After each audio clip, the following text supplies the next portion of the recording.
Como é que o senhor pretende se relacionar com o Congresso e como aprovar suas medidas caso o senhor seja eleito? Essa é a pergunta que eu mais ouço dos lugares. E eu fico feliz de ouvir esse tipo de pergunta, porque é uma pergunta que já está consonante ao universo das propostas. Ou seja, como é que você vai fazer significa que eu tenho algo para fazer. E isso me anima, e realmente todas as rádios eu ouço, todas as perguntas vão nessa linha, porque são medidas enfáticas. Pois bem, se eu ganhei a eleição para presidente da República, isso pressupõe que eu pautei daqui até outubro o tema político. Eu saí de 3, 4% nas pesquisas e eu fui para mais de 50%. Portanto, um congresso será feito e será composto não apenas com os parlamentares que vão ser eleitos pelo meu partido, que é a missão que terá aí tranquilamente mais de 60, 70, só pelo fato de eu ter sido eleito, mas também a gente verá inúmeros outros partidos, especialmente da centrão e da direita, elegendo seus parlamentares com esse tema. Porque se eu fui eleito por uma questão lógica, esse tema pautou os demais. Os parlamentares foram eleitos e esse foi um tema que os brasileiros consideram importante. Então eu acho difícil, especialmente nos primeiros 6 meses de mandato, quando há uma espécie de um beneplácito, há uma boa vontade do Congresso para com o presidente da República, algumas medidas enfáticas que estiveram em campanha não serem votadas. Depois, eu não teria medo de fazer composição com alguns partidos. O critério seria, este é o meu programa, este é o programa que foi eleito, quer participar do programa? Deputado do Ceará, ou bancada do Ceará, vocês querem participar comigo da retomada do território do Ceará? Querem usufruir do lucro político, não lucro financeiro dessa operação? Estejam comigo, vamos trabalhar junto na mesma agenda. Então eu vou ser muito aberto em trazer eles para uma agenda positiva. Agora, eu vou ser muito fechado em trazer aquela relação de compra de voto, a relação baseada na emenda. Esse tipo de relação política que se tornou a base, a relação corrente da política brasileira, ela é um elemento que nós precisamos ultrapassar, nós precisamos superar. E a superação disso vai passar por uma série de reformas que a gente vai precisar fazer ao longo do mandato também. Porque o mandato nosso tem que ser, e é isso que eu enxergo, um mandato essencialmente reformista. Eu vou pegar o Brasil no ponto A e vou colocar o Brasil no ponto B. E esse ponto B significa um Brasil que não tem mais crime organizado, que as leis penais e leis de processo penal vão se alterar, que a questão fiscal, ou seja, a questão econômica, reformas que mexam na forma como o governo gasta o dinheiro dele, que termina cobrando imposto caro das pessoas, seja resolvida, numa relação justa do Pacto Federativo, ou seja, vocês aqui no Paraná pagam imposto demais, mandam dinheiro demais pro governo, mas recebem de menos. Enquanto tem prefeito no Piauí não fazendo nada com esse dinheiro que eles recebem. Isso também tem que ser endereçado. Mexendo nisso, a gente não apenas melhora a vida das pessoas e melhora a questão econômica, mas eu mexo na correlação de forças com o Centrão. Porque no fundo a tua pergunta é pertinente, porque a gente sabe que nenhum presidente governa de verdade. E esse presidente não governa de verdade por quê? Porque existe essa entidade chamada Centrão. Uma entidade amorfa, que uma hora tá com o presidente, uma hora não tá. O que ela faz para estar no governo? Ela põe uma faca no pescoço e exige dividendos. Em geral, esses dividendos são financeiros. A gente tem que alterar o sistema de recompensa para que isso não aconteça com essa intensidade. Mas um desses dividendos também, quer dizer, até a questão de ocupação do governo, né? Com ministérios, com autarquias, impostos chaves, normalmente que tem ramificação pelo resto do Brasil e um orçamento gordo. Como é que o senhor pretende? O senhor pretende, por exemplo, entregar pastas, ministérios importantes para partidos como o senhor falou do Centrão? Se for para fazer ocupação e cooptação, especialmente para dar o nome aos bois, vamos pegar aqui a Codevasf, a Companhia de Desenvolvimento do Vale do São Francisco. Que é disputadíssima. Sim, porque, inclusive, o Rio São Francisco, ele corre, né? Minas, vai Pernambuco, Bahia. Porém, ele foi, vamos dizer, de maneira fictícia levado até o Amapá, o Rio, só para que o Alcolumbre, né, que é do União Brasil, possa usufruir dos benefícios dessa empresa pública. Isso não pode acontecer, isso não vai acontecer. E, em especial, essas empresas públicas que têm atuação no Nordeste, onde há uma presença maior do Centrão e onde há um uso político muito mais intensivo. Isso não será entregue. Essas empresas públicas não podem ser entregues, porque hoje elas são, vamos dizer, um vetor central de corrupção. Eu volto a falar, não tenho problema nenhum em trazer figuras corretas e sérias de outros partidos para participar do nosso governo. Porque esta é, infelizmente, a natureza do nosso modelo. Fazer um governo que tenha coalizão é normal em todas as democracias. Agora, fazer um governo baseado em cooptação, como eles estão acostumados, não. Eu não vou fazer baseado em cooptação. E eu creio que é possível fazer isso. Eu creio que é possível você obter dividendos políticos, ou seja, um lucro político, ou seja, através das vitórias políticas de um governo, e não obter dividendos financeiros, que é o que esses caras querem. E a gente tem que, aí, o cara que quer obter dividendo financeiro, eu vou atuar junto com a Polícia Federal para todo mundo que estiver desviando emenda. Eu vou conversar com o Supremo Tribunal Federal, que tem inclusive investigações em curso, e nós vamos colaborar para que as emendas sejam investigadas. Porque não pode existir um governo que se baseia na compra e cooptação dos parlamentares. A gente está falando agora de emendas só das obrigatórias, mais de 60 bilhões nesse orçamento anual. E o senhor pretende mexer nesse vespeiro das emendas? Precisa. Como? Porque hoje o Congresso cooptou o orçamento do governo, né? Como é que o senhor pretende, qual que é a proposta que o senhor vai levar eleito para os congressistas com relação à emenda, que é uma moeda cara, custosa aos parlamentares? Se vocês me permitirem, eu puder estender um pouquinho mais nesse tema. Esse tema é muito importante. É um dos temas centrais para mim. Por que existe a emenda e por que ela funciona? A emenda é hoje a razão de ser de um deputado federal no Brasil. Os partidos políticos elegem deputados porque os deputados enviam para o partido político tempo de TV, fundo partidário e fundo eleitoral. Essa é a lógica. Portanto, o partido fica rico conquanto ele eleja esse número grande de deputados. E o que o deputado faz quando tá lá? A maior parte. Ele manda emenda para sua base, para inúmeros prefeitos que tocam essas emendas. O que eu chamo de tocar emenda? Ele rouba um pedaço, ele desvia para comprar voto na próxima eleição, trabalha com a cooptação de base, usando esse recurso.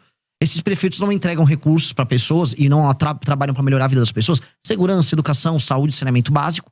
Mas ele, no fim do dia, reelege aquele deputado. É um ciclo. Esse ciclo, que é o ciclo que faz com que o deputado dependa da emenda, esse ciclo precisa ser cortado. E o que nós vamos fazer que faz parte da nossa grande reforma administrativa? Nós vamos dar o poder para os prefeitos. E como? O fundo partidário e o fundo eleitoral serão determinados pelo desempenho objetivo dos prefeitos com indicadores. E quais são esses indicadores? Melhoria, por exemplo, na cobertura de saneamento básico. Um município que tem 10% de saneamento básico foi para 20%, ou seja, fez linha de esgoto, tal, começou a atender essa área, ele ganha um ponto. Melhorou o desempenho no SAEB do município, ele ganha mais 2 ou 3 pontos. Ele soma esses pontos, pondera pelo tamanho da cidade, aí o partido recebe o fundo partidário e o fundo eleitoral de maneira equilibrada, dada a proporção no município. E, se ele cumpre isso, também ele está autorizado a receber emendas. A emenda só vai para o prefeito que entrega. O prefeito que não entrega, não tem emenda. E o que acontece? Isso acaba com a necessidade e a energia que o deputado federal tem em mandar a emenda para o lugar que não funciona para desviar esse dinheiro. Então, nós podemos muito bem transformar a emenda num sistema de incentivo a bons prefeitos. E aí eu empodero o prefeito, que é quem precisa ser empoderado, e eu tiro o poder do deputado nesse sentido. E aqui você tem uma tensão, essa tensão já existe. A frente dos prefeitos e a turma dos deputados vivem em conflito. E aí eu empodero o poder executivo, que é quem entrega as coisas para as pessoas nos municípios, e eu tiro esse jogo absurdo que tem na mão dos deputados federais, que é um problema. E hoje ainda mais um elemento. O STF está indo para cima das lideranças partidárias que estão usando a emenda do orçamento secreto para comprar voto, para fazer desvio, estão ficando multimilionários. Há uma tensão ali, e essa tensão faz com que as principais lideranças do Centrão hoje estejam com muito medo. Eu vou pegar um governo em que esses caras vão estar com medo. Então aí é o momento da gente negociar.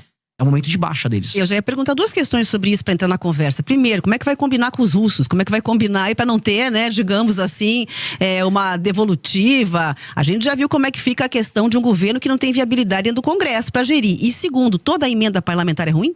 Nem toda emenda parlamentar é ruim. A emenda que é obrigatória e que ela é cumprida de maneira transparente, ela pode entregar um papel. Agora, a emenda do orçamento secreto, ela é ruim. A emenda do orçamento secreto, assim, nada que precisa necessariamente ser secreto vai ser bom.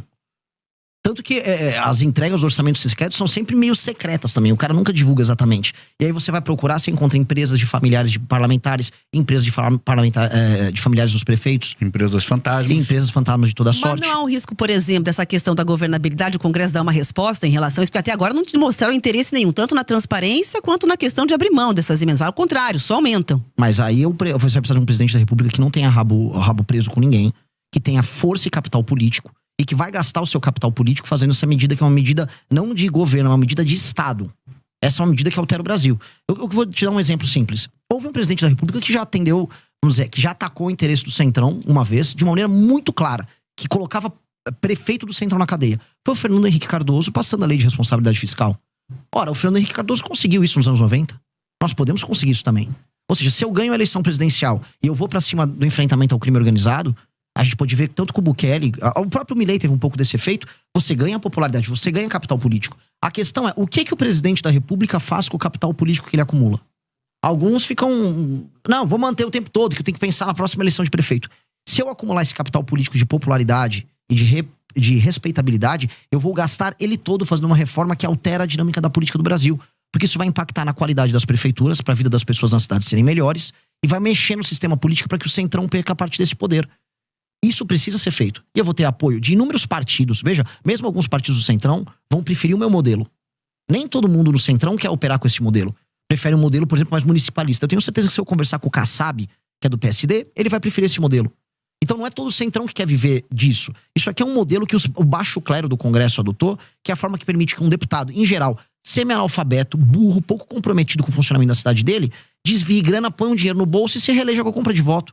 Ou seja, o Brasil está sendo tomado por parlamentares e administrado por parlamentares absolutamente corruptos. São eles que não deixam o Brasil andar.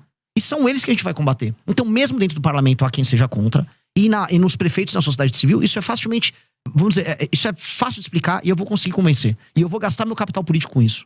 Agora, candidato, o senhor falou e citou o presidente de El Salvador, o Bukele. O que o senhor vê nele, ou o que o senhor se inspira qual que seria a sua proposta para segurança fazendo esse paralelo com El Salvador que o senhor citou? O que eu gosto muito dele foi o fato de ele ter sido muito enfático no enfrentamento ao crime organizado e ter entendido que território de uma nação é o território de uma nação. Não existe espaço paralelo, não existe território paralelo.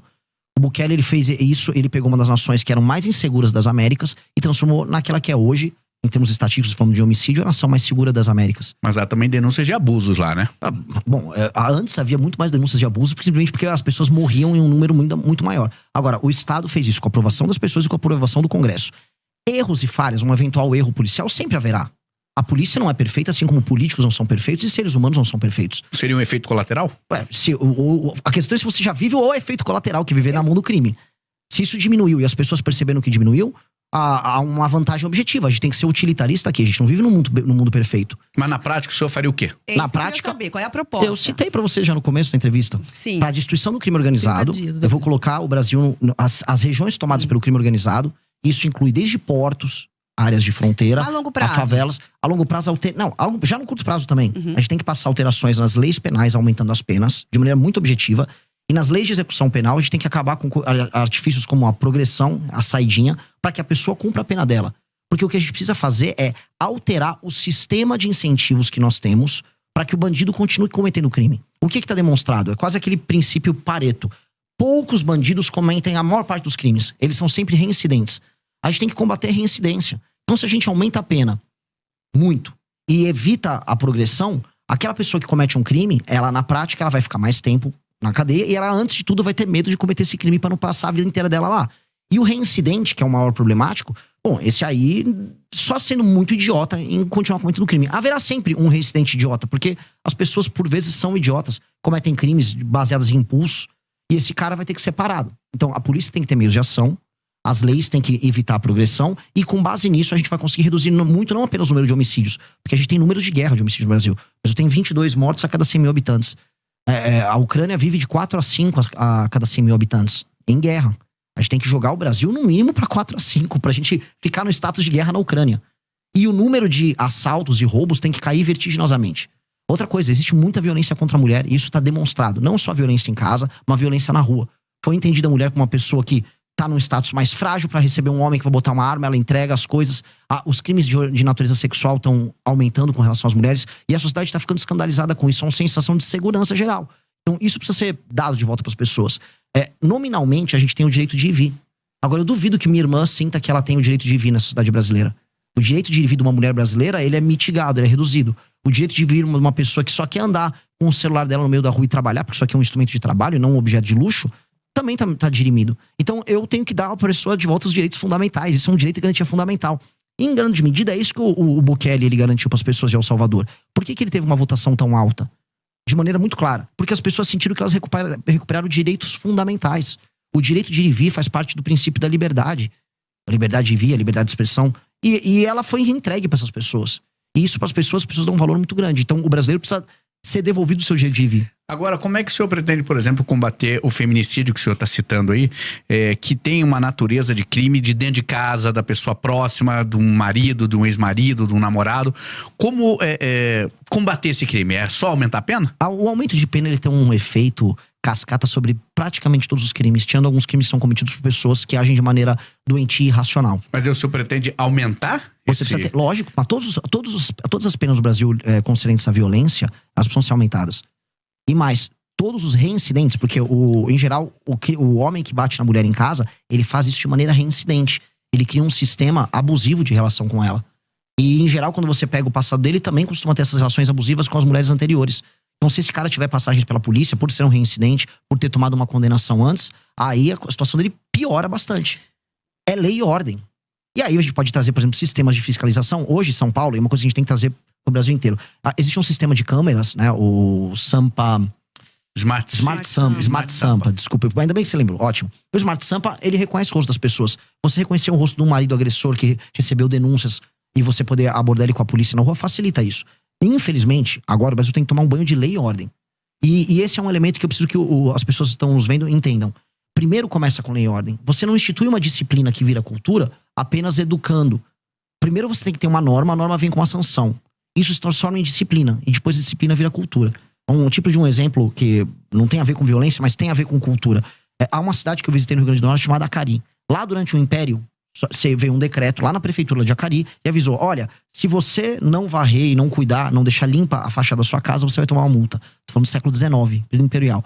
As pessoas tinham medo da multa, aquilo se tornou um costume, do costume virou uma cultura, do cultura virou orgulho. A cidade é um brinco até hoje. Singapura era assim, uma cidade de pescadores destruída, um local muito pobre, com brigas étnicas entre religiões diferentes e matrizes étnicas diferentes. Veio uma liderança, essa liderança estabeleceu lei e ordem de maneira muito intensa. Da lei e ordem veio a cultura, e da cultura veio uma grande nação. A gente vai ter que começar, a meu ver, com lei e ordem. Precisa ser com lei e ordem. Fala, meus queridos, aqui quem fala é o Alan do canal Inevitável Cortes, e no meu segundo mês postando cortes aqui no YouTube de figuras do Partido Missão e do MBL, eu faturei cerca de 25 mil reais, ou um pouquinho mais de 4 mil dólares. E se você tem interesse em estar criando o seu próprio canal de cortes, eu preparei um treinamento 100% focado, mostrando o passo a passo para você estar conseguindo fazer seus cortes de figuras do Partido Missão e do MBL. Para acessar o treinamento é só clicar no primeiro link da descrição ou ler o QR Code que tá aparecendo aqui no meio da tela agora. E se você gostou desse vídeo, não se esqueça de deixar o like e se inscrever no canal. Te vejo no próximo vídeo.